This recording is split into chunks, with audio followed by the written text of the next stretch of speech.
Hey all, it's Matt, your average gamer, and for this one, we're going to be going over the 7 most fun and cool builds I've done for Elden Ring. These are basically all combination builds. These are an absolute blast to use. Let's get into the details now. First one is the Stormblade Smasher build, and this combines Dragon Claw in combination with Stormblade on the Banished Knight's Greatsword. As you can see, we have somewhat of a Banished Knight theme here. Before we jump into these 7 addicting, fun, and powerful builds, be sure to check out the description below for links to support the channel. You can get 20% off your order of G Fuel with the code YourAverageGamer, all capital letters, and 3 months extra free on a yearly subscription of ExpressVPN. So here, as mentioned, we're using Dragon Claw in combination with the Banished Knight's Greatsword. We have that in Flame Art Affinity to give us the Faith scaling, and on top of that, we're getting a lot of damage with Stormblade, combining that with Dragon Claw for massive damage. That also does posture damage too. Dragon Claw is super fun to use. It's one of my favorite incantations just to kind of mess around with, and then being able to fall back on Stormblade, such a reliable and another fun and cool Ash of War, makes this a solid combination build. Let's jump into equipment.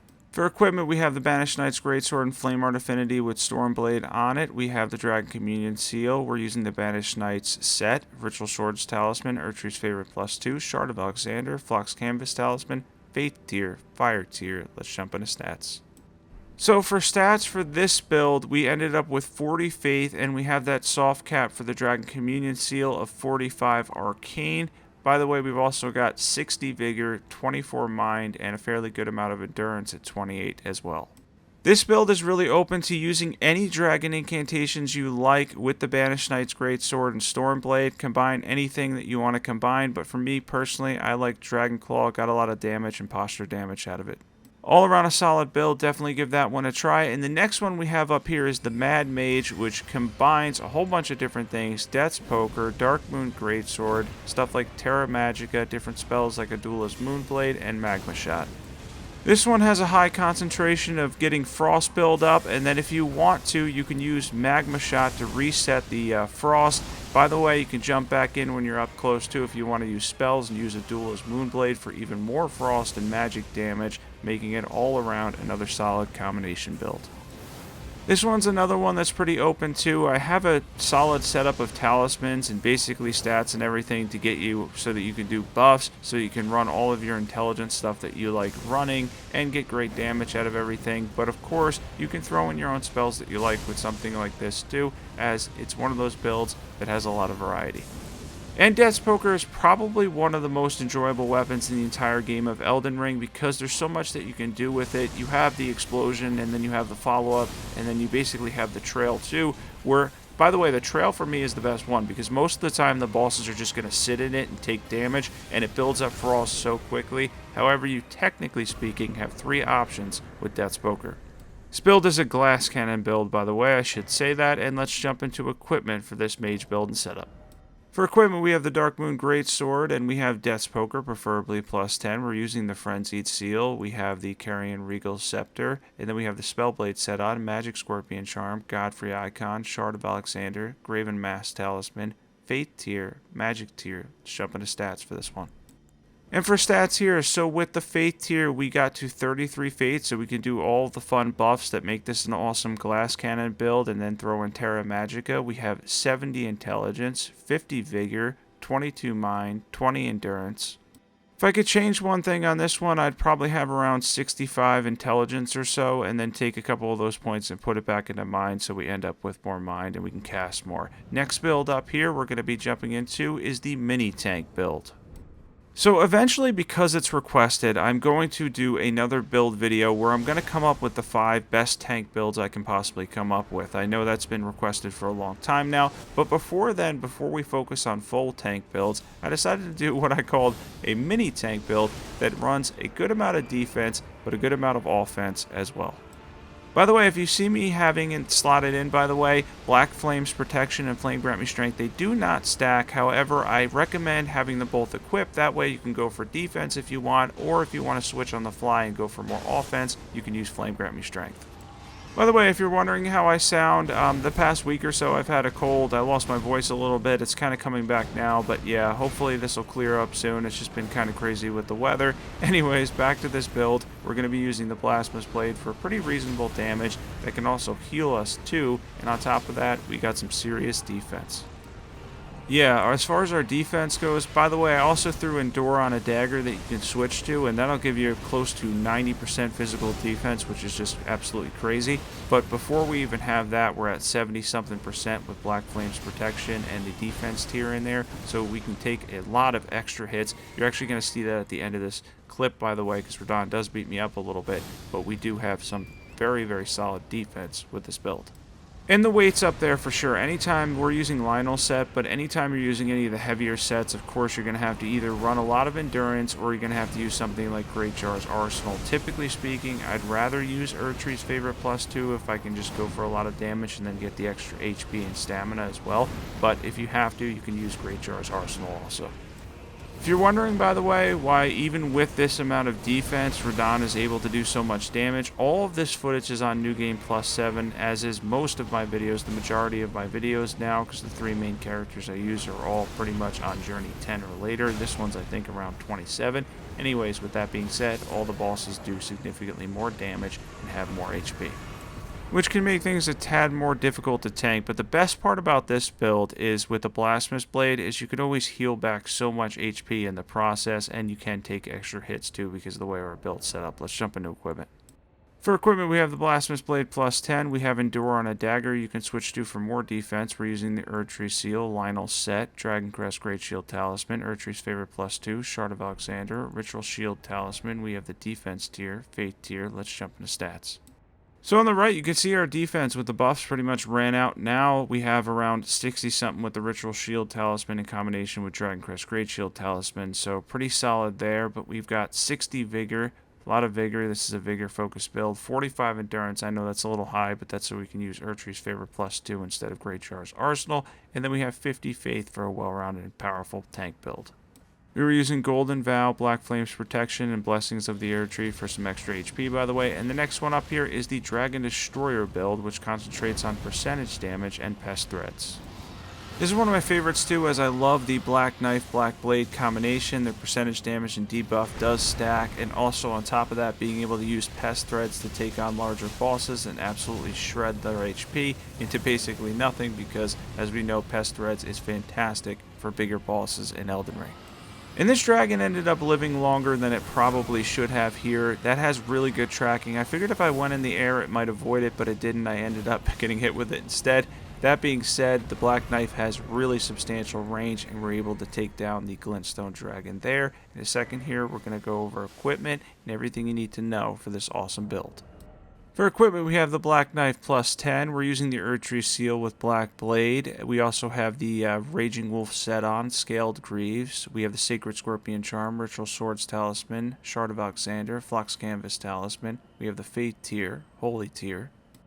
And for stats, this is very much faith-based. With the Faith tier, we managed to hit 80 Faith. We're using Golden Vow, Hellish Brewery. We have Black Blade, the Incantation, as well as Pest Threads in combination with Black Knife or the Ash of War scales with your Faith stat. As for the rest of the stats, we have 60 Vigor, 25 Mind, 25 Endurance, and then we have 15 Dexterity. We have 16 Strength. Overall, a solid Faith build that can take down big targets. For this next build, I know there's a lot of people still requesting flail builds, so what's better than one flail? We're going to end up using 2 different flails here, well, 2 different Ashes of War on both flails, and this is an awesome build for successive attacks and bleed damage. Flails can be really good. I feel like they're a very underrated class. I'm hoping DLC expands upon the whole flail class. Certain classes do feel a little bit underwhelming. I hope we end up with some more katanas too. That would be fantastic as well. But overall, I think they could definitely expand upon the Ashes of War for flails and flails themselves. On one, we're using Spinning Weapon with Bloodflame Blade, and then on the offhand, we have Wild Strikes to build up on successive attacks there too. They're both really good for flails, and overall, you can build up a lot of bleed and a lot of damage too. By the way, if you saw that question pop up on screen, what class specifically do you think needs a buff for DLC? Before DLC or around the time when DLC finally does release, and hopefully we hear something soon, what class in Elden Ring do you think needs a buff most? And the other question I put up earlier in the video was, what setup is most fun for you? What different weapons, or basically a combination build, anything like that, since we're talking about combining different things here. As you can see, we switch from spinning weapon to the Wild Strikes Ash of War, and both are really great with the flail build. But yeah, comment what your favorite and most fun build is. Let's jump into equipment. So we did this on a quality build, but we have two quality flails. We have one with spinning weapon and one with wild strikes. We have the white mask, a random set of armor on, Lord of Blood's Exaltation, Rotten Wing Sword Insignia, Shard of Alexander, Melissen's Prosthesis, Faith Tier, Thorny Tier. Let's jump into stats. We're using Golden Vow and Flame Grant Me Strength, as well as Blood Flame Blade, and as you can see here, we have 35 Strength and 55 Dexterity. When you two-hand, you'll have relatively, with the 1.5 times bonus, the same strength, close to the same strength and same dexterity. We have 60 Vigor, 23 Mind, 28 Endurance. And this is one of my two favorites in this video, the next one being my most favorite build out of all of these, but this is the All-Fire Lion's Claw build. We have the Flame Art Zweihander, however you say it, and we're using fire incantations with the Giant Seal. Burno Flame and Giant's Flame Take Thee are good contenders, but you're going to see here in a second as we move up to the dragon here in Caelid, he does take additional damage to fire, but overall the amount of damage with the Flame Art Zweihander here we're getting from Lion's Claw is fantastic, around 5,000-6,000 damage per use of the Ash of War. Gotta love the move where he rots half of Caelid. It makes things a little bit complicated. My recommendation is when he does this move is to just hop on your horse and get as far away as possible. I don't know if there's a way to really dodge it or avoid it that well. It's a little bit frustrating as far as the move goes itself because there's a lot of rot and it builds up really quickly. But back at the dragon here, we're able to use Giant's Flame Take Thee and hit him in the head. I thought he was going to actually die there, but he ended up surviving that hit, so we had to go in for one more hit with our Zweihander and Lion's Claw and Flame Art Affinity. As mentioned with the final one that's on this list too, this is one of my two favorites. I recommend trying out this build. Any Flame Art weapon in combination with fire incantations is always a good time in Elden Ring. Let's jump into equipment. For equipment, we have the Flame Art Zweihander with Lion's Claw, we have the Giant Seal, we have a random set of armor on, Fire Scorpion Charm, Ritual Swords Talisman, Shard of Alexander, Urtry's Favorite +2, Faith Tier, Fire Tier. Let's jump into stats for this awesome build. So another faith-based build. You can do this build along with the other faith build I did earlier in the video, and we have 80 faith with the faith tier. We have 60 vigor, 25 mind, 25 endurance. We're using Golden Vow, Flame Grant Me Strength, Giant's Flame Take Thee, and Burno Flame. Yeah, the Black Knife, Black Blade combo build with Pest Threads. They have the same exact stats here, so you can do both of those builds. And by the way, everybody's always asking me what journey I'm on. It's a common question in my videos. So this character was jumping into Journey 27. This is my farthest along, but after New Game +7, there's no more scaling. That being said, let's jump into the final build in this video, the Burning Ice build. And this one combines in the left hand, we have the Knight Rider's Glaive in Fire Affinity with Flaming Strike, and then on the right hand, we have Ice Spear on a Dex build with the Guardian Sword Spear. This is actually a quality build because Ice Spear can scale with Dex, and then you can get Fire Affinity off of your Strength stat on the left hand. So this is a bigger Frost and Fire build than you're probably used to because most of the time we're using curved swords, twin blades, etc. to get quick build up. This one's going to hit a little harder, use both Ashes of War, it gives you a little bit of range too, and then when you're up close, you can do a lot of damage with heavy weapons like these. I love being able to back up to and use Ice Spear. It's one of the best Ashes of War in the game. I had talked about it recently, and then combining it with the Knight Rider's Glaive, having that fire option to reset the Frost and then use Ice Spear again makes it a good combination build. And then of course they also have a combination moveset. By the way, when I was using Margit's Shackle there, I actually meant to heal. I forgot that that was slotted in my inventory. Anyways, as we back up here, we're able to get the sword on fire again. I do end up missing with the follow-up, but every time you back off, you can just jump back on Ice Spear and then reset the fire with your left hand. In a second here, we're going to go over stats, equipment, everything you need to know for my favorite build on this list. By the way, it's actually probably my favorite build recently. I really like the all-fire one too with Lion's Claw. Just being able to do the faith stuff is really awesome. That being said, I'm going to show you the cold version after this. Let's jump into equipment. For equipment, we have the Keen Guardian Sword Spear with Ice Spear. We have Flaming Strike on the Knight Rider's Glaive and Fire Affinity. Any seal will do. We have the Magic Scorpion Charm, Urtry's Favorite +2, Shard of Alexander, Ritual Swords Talisman. We have the Fate tier, Fire tier, because we got a mixed build here. Let's jump into stats. And for stats, this is another quality build where if you two-hand the left hand, you'll basically have 52 strength and 50 dexterity, but single-handing it, we're a little bit more focused into dexterity because Ice Spear scales really well with dexterity and magic. Our buffs are Golden Vow and Flame Grant Me Strength, and we have 60 Vigor, 23 Mind, and 28 Endurance as well. And for this one, we're going to show you the difference on the right hand. This is the Cold Affinity version for the Sword Spear and Ice Spear. So it's only Godric after all, but you're going to see there's not a ton of difference in terms of the actual damage once we get up close and hit him. Of course, I always forget that it's a mid-range Ash of War. It's not very long range. It doesn't have the range that some spells have. But that being said, on Keen Affinity, since it does factor in weapon AR, since the base damage for the Guardian Sword Spear is so high, you're going to get a lot of damage out of Ice Spear. If you go Cold Affinity, you're probably going to need more stat investment to meet the same AR and the same amount of damage.